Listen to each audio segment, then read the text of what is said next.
आप सभी लोग बहुत बढ़िया होंगे। और भाई आज जो वीडियो है ना, आप लोगों को थोड़ा सा गाइड मिल जाएगा कि किस तरीके से जब आप एग्ज़ाम देने जाते हो तो वहाँ पर उससे पहले क्या क्या प्रोसेस होता है। एग्ज़ाम सेंटर से पहले वहाँ पर किस तरीके से आपका क्या क्या चीज़ें, क्या क्या प्रूफ देखा जाता है।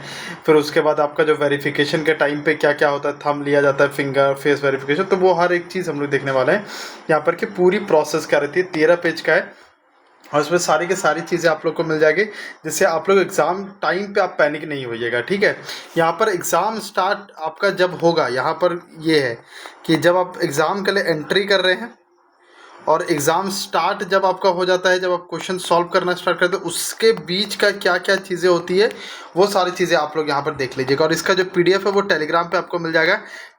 टेलीग्राम का जो चैनल है वो रुपेश ऑन ड्यूटी के नाम से ही है, और जो लिंक है वो डिस्क्रिप्शन बॉक्स में आपको मिल जाएगा, या फिर चैनल प्रोफाइल में भी आपको वो चीज़ें मिल जाएगी। तो यहाँ पर चीज़ें शुरू करते हैं। सबसे पहले जब एग्ज़ाम सेंटर पे जाइएगा तो यहाँ पर जैसे ही एक गेट होगा यहाँ पर, ठीक है, यहीं पर आप वॉचमैन होगा। वॉचमैन सबसे पहले आपके ये सारे डॉक्यूमेंट देखेगा, ओरिजिनल डॉक्यूमेंट देखेगा, 2 पासपोर्ट साइज़ फ़ोटो देखेगा, और यहाँ पर ओरिजिनल वैलिड ID प्रूफ देखेगा। 2 यहाँ पर रिक्वायर्ड होगा, 2 यहाँ पर रिक्वायर्ड होगा, जहाँ पर आप एक आधार कार्ड मैंडेटरी रहेगा, आपका एक आधार कार्ड मैंडेटरी रहेगा। उसके अलावा पैन कार्ड आप लेके जा सकते हैं, वोटर ID कार्ड लेके जा सकते हैं, ड्राइविंग लाइसेंस लेके जा सकते हैं, पासपोर्ट आप लेके जा सकते हैं।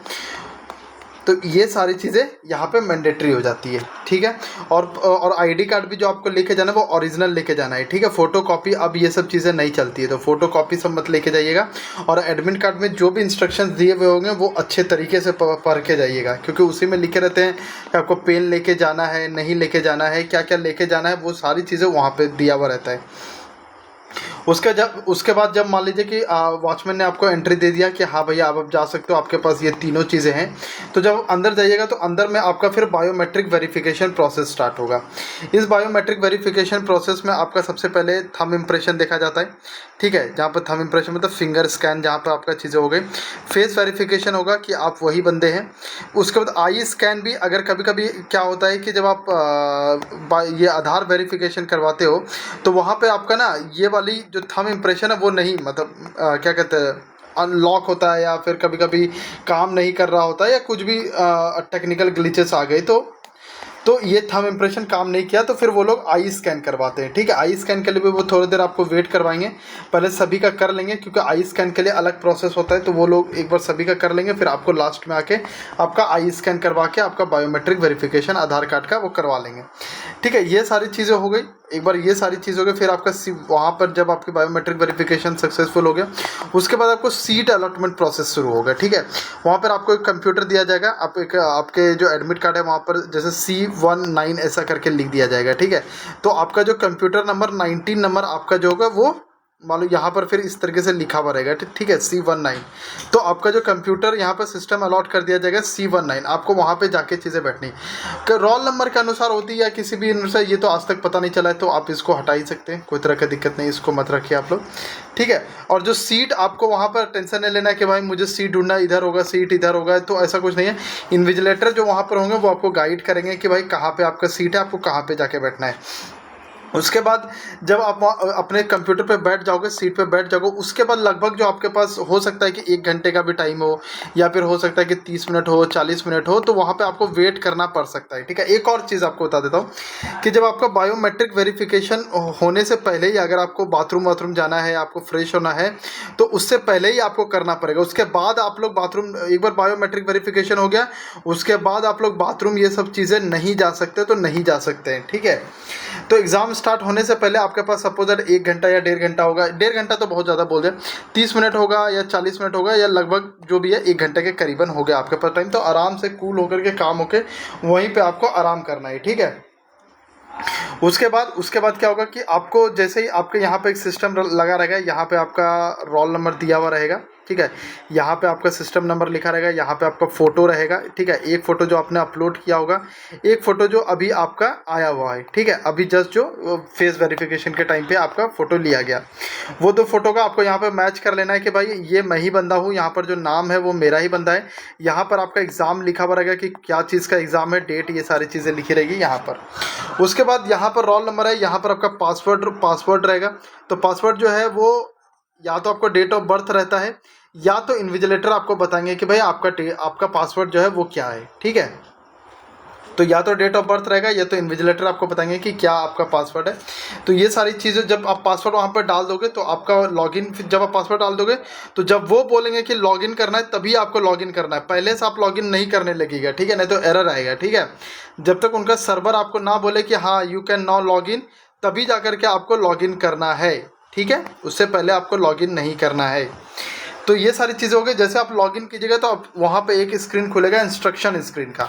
इंस्ट्रक्शन में क्या चीज़ें रहेगा कि टोटल क्वेश्चंस कितने हैं, नेगेटिव मार्किंग उसका कितना है, टोटल टाइम क्या है, सेक्शन वाइज है या कैसे क्वेश्चन आएगा, सारे इंस्ट्रक्शन जो आपके एग्जाम में होने वाले वो सारे इंस्ट्रक्शंस वहाँ पे दिए हुए रहेंगे, ठीक है। ये सारी चीज़ हो गई। इंस्ट्रक्शंस के बाद आपका एक पेज खुलता है जहाँ पर आपको हाँ एक पेज खुलता है जहाँ पर आपको ये सारी चीज़ें आपको सपोज इंस्ट्रक्शन के बाद आपको मिलेगा एक सेक्शन जहाँ पर आपके सेक्शन सारे दिए रहेंगे, ठीक है, ABC। सपोज दैट इसमें मैथ दिए रहेंगे, फिर रीजनिंग दिया रहेगा, इसमें GK दिया रहेगा, तो इस तरीके के टाइम दिया रहेगा, क्वेश्चंस दिए रहेंगे, इस तरीके दिया रहेगा। और नीचे में आपको लैंग्वेज सेलेक्ट करना पड़ेगा, ठीक है, यहाँ पर लैंग्वेज आपको सेलेक्ट करना पड़ेगा। अगर बाय डिफ़ॉल्ट सेलेक्ट है तो फिर ठीक है, कोई तरह की दिक्कत नहीं। अगर बाय डिफ़ॉल्ट नहीं है तो आपको लैंग्वेज यहाँ पर सेलेक्ट करना पड़ेगा, ठीक है। लैंग्वेज मतलब इंग्लिश हो या हिंदी हो, और जो लैंग्वेज आप यहाँ पे सेट करोगे उसी लैंग्वेज में आपको क्वेश्चन वहाँ पे दिखेगा, ठीक है। उसके बाद बात करते हैं तो यहाँ पर ये चीज़ होगी कि हिंदी इंग्लिश इस तरीके के इंग्लिश जो होगा आपका लैंग्वेज शो करेगा, ये सारी चीज़ें हो जाएगा। फिर उसके बाद एक और स्क्रीन खुलेगा आपका। उस स्क्रीन के राइट साइड में अगर आप देखोगे, यहाँ पर आप देखोगे तो यहाँ पर एक सेंटेंस लिखा रहेगा आपका, ठीक है, यहाँ पर एक सेंटेंस लिखा रहेगा। Same as it is sentence आपको क्या करना है, आपका इस तरीके से एडमिट कार्ड होगा, यहाँ पर इस तरीके से एक यहाँ पर आपको लिखने के लिए चीज़ें मिली होगी, इस तरह की लाइन। इस लाइन में आपको क्या करना है, ये sentence as it is just जो आपका जो हैंड राइटिंग है उसी हैंड राइटिंग में लिखना है। ऐसे नहीं लिखना, मान लो कि मेरा नाम जैसे रूपेश है तो ऐसे करके नहीं लिखना है, ठीक है, ये वो कट डाउन कर देंगे, ठीक है। आपको लिखना पड़ेगा जो आपका नॉर्मल हैंड राइटिंग है, इस तरीके करके आपको एक नॉर्मल की तरह लिखना पड़ेगा। ये बेसिकली होता है कि आपका हैंड राइटिंग वेरिफिकेशन कराया जाएगा जिस टाइम आपका DB ये सारी चीज़ें जब आपका उस टाइम प्रोसेस होगा तो उस टाइम हैंड राइटिंग वेरिफिकेशन के लिए ये चीज़ें रिक्वायर्ड होती है, ठीक है। उसके बाद जब और ये चीज़ सेंटेंस लिखने के लिए आपको यहाँ पर 5 मिनट मिलेगा, यहाँ पर आपको सेंटेंस लिखने के लिए 5 मिनट मिलेगा। 5 मिनट के बाद ये स्क्रीन ऑटोमेटिकली ऑफ हो जाएगा और आपका पेपर जो है वहाँ पर चीज़ें शुरू हो जाएगी, ठीक है, ऑटोमेटिकली ये चीज़ें एंड होगी और आपका पेपर जो है आप वहाँ पर से क्वेश्चंस बनाना स्टार्ट कर देंगे। फिर फाइनल एग्जाम स्टार्ट हो जाएगा आपका, ठीक है। 5 मिनट जैसे पूरे में एग्जाम शुरू हो जाएगा, टाइमर आपके चालू हो जाएंगे और क्वेश्चन सॉल्व करना आप लोग स्टार्ट कर दोगे। और एग्ज़ाम शुरू होने के बाद एकदम काम रहना है, आसान क्वेश्चन को पहले सॉल्व करना है, फिर कठिन की तरफ जाना है। और यहाँ पर मैंने इंपॉर्टेंट टिप्स भी डाल दिया आप लोग के लिए कि समय से पहले पहुँचेगा, क्योंकि कभी कभी वो लोग ID को लेकर के मतलब प्रॉब्लम क्रिएट कर देते हैं। इसके लिए फिर ओरिजिनल ID साथ में रखिएगा, ठंडा रहिएगा अपने आप को। एडमिट कार्ड की 2 कॉपी तो एटलीस्ट रखिएगा कि अगर एक कॉपी किसी तरह का दिक्कत हो गया, या बहुत कभी कभी क्या होता है कि हम लोग ऐसा रख कर देते हैं कि वो फिर कुछ समझ ही नहीं आता उसमें, ठीक है, मतलब कभी फोल्ड ज़्यादा ही कर देते हैं तो समझ नहीं आता, ठीक है। इंस्ट्रक्शन जो होगा वो ध्यान से पढ़िएगा एडमिट कार्ड का। लैंग्वेज जो है वो अच्छे से चूज़ कीजिएगा, ठीक है, वैसे लैंग्वेज चूज़ ही किया रहता है, लेकिन अगर नहीं है तो फिर लैंग्वेज अच्छे से चूज़ कीजिएगा।